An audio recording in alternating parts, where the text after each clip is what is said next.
रामानुजदयापात्रम् ज्ञानवैराग्यभूषणम् श्रीमद्वेङ्कटनाथार्यम् वन्दे वेदान्तदेशिकम्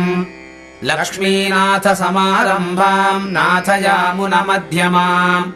अस्मदाचार्यपर्यन्ताम् वन्दे गुरुपरम्पराम् यो नित्यमच्युतपदाम्बुजयुग्मरुग्मव्यामोहतस्तदितराणि तृणाय मेने अस्मद्गुरोर्भगवतोऽस्य दयैकसिन्धोः रामानुजस्य चरणौ शरणम् प्रपद्ये मातापिता युवतयस्तनया विभूतिः सर्वम् यदेव नियमेन मदन्वयानाम् आद्यस्य नः कुलपतेर्वकुलाभिरामम् श्रीमत्तदङ्घ्रियुगळम् प्रणमामि मूर्ध्ना भूतम् सरश्च महदाह्वय भट्टनाथ श्रीभक्ति